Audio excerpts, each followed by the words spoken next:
ನಮಸ್ಕಾರ ಸ್ನೇಹಿತರೆ.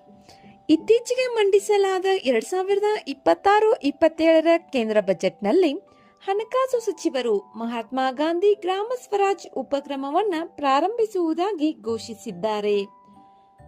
ಈ ಉಪಕ್ರಮದ ಬಗ್ಗೆ ಒಂದಿಷ್ಟು ಮಾಹಿತಿಯನ್ನ ತಿಳಿದುಕೊಳ್ಳೋಣ. ಈ ಉಪಕ್ರಮವು ಭಾರತದ ಖಾದಿ, ಕೈಮಗ್ಗ ಮತ್ತು ಸಾಂಪ್ರದಾಯಿಕ ಕರಕುಶಲ ವಲಯಗಳನ್ನು ಬಲಪಡಿಸುವ ಮಹತ್ವದ ಹೆಜ್ಜೆಯಾಗಿದೆ.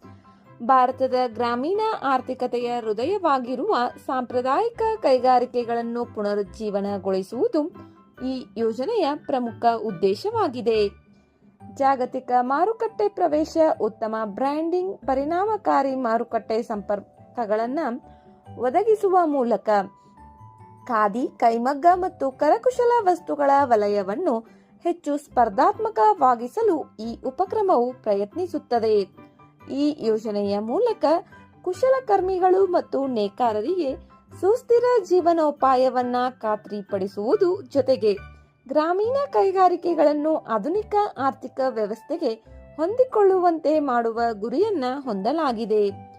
ಮಹಾತ್ಮ ಗಾಂಧಿ ಗ್ರಾಮ ಸ್ವರಾಜ್ ಉಪಕ್ರಮವು ಮುಖ್ಯವಾಗಿ ನೇಕಾರರು, ಗ್ರಾಮ ಕೈಗಾರಿಕೆಗಳು, ಒಂದು ಜಿಲ್ಲೆ ಒಂದು ಉತ್ಪನ್ನ ಉಪಕ್ರಮದ ಫಲಾನುಭವಿಗಳು ಹಾಗೂ ಗ್ರಾಮೀಣ ಯುವಕರನ್ನು ಗುರಿಯಾಗಿಸಿಕೊಂಡಿದೆ. ಈ ವಲಯದಲ್ಲಿ ಕಂಡುಬರುವ ಪ್ರಮುಖ ಸವಾಲುಗಳಾದ ವಿಭಜಿತ ಪೂರೈಕೆ ಸರಪಳಿಗಳು, ಅಸಮಂಜಸ ಗುಣಮಟ್ಟದ ಮಾನದಂಡಗಳು, ಸೀಮಿತ ಮಾರುಕಟ್ಟೆ ಸಂಪರ್ಕಗಳನ್ನು ಪರಿಹರಿಸುವುದೇ ಈ ಯೋಜನೆಯ ಉದ್ದೇಶವಾಗಿದೆ.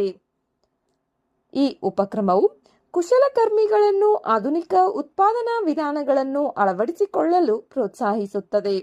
ಆದರೆ ಅದೇ ಸಮಯದಲ್ಲಿ ಸಾಂಪ್ರದಾಯಿಕ ಕರಕುಶಲ ಕೌಶಲ್ಯಗಳ ಸಂರಕ್ಷಣೆಗೆ ಹೆಚ್ಚಿನ ಒತ್ತು ನೀಡಲಾಗುತ್ತದೆ. ಉತ್ತಮ ಬ್ರ್ಯಾಂಡಿಂಗ್ ಮತ್ತು ಮಾರ್ಕೆಟಿಂಗ್ ತಂತ್ರಗಳ ಮೂಲಕ ಕುಶಲಕರ್ಮಿಗಳು ಸಂಘಟಿತ ಚಿಲ್ಲರೆ ಮಾರುಕಟ್ಟೆ, ರಫ್ತು ವಲಯಗಳು ಮತ್ತು ಆನ್ಲೈನ್ ಪ್ಲಾಟ್ಫಾರ್ಮ್ಗಳನ್ನು ತಲುಪುವಂತೆ ಮಾಡುವುದೇ ಇದರ ಪ್ರಮುಖ ಗುರಿಯಾಗಿದೆ.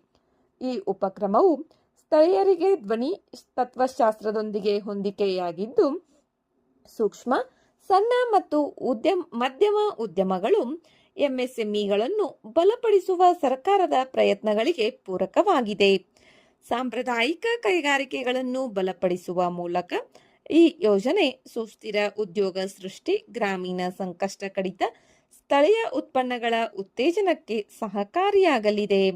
ಈ ಮೂಲಕ ಮಹಾತ್ಮ ಗಾಂಧಿ ಗ್ರಾಮ ಸ್ವರಾಜ್ ಉಪಕ್ರಮವು ಆತ್ಮನಿರ್ಭರ್ ಭಾರತದ ವಿಶಾಲ ದೃಷ್ಟಿಕೋನವನ್ನು ಸಾಕಾರಗೊಳಿಸುವತ್ತ ಒಂದು ಮಹತ್ವದ ಹೆಜ್ಜೆಯಾಗಿದೆ. ಧನ್ಯವಾದ.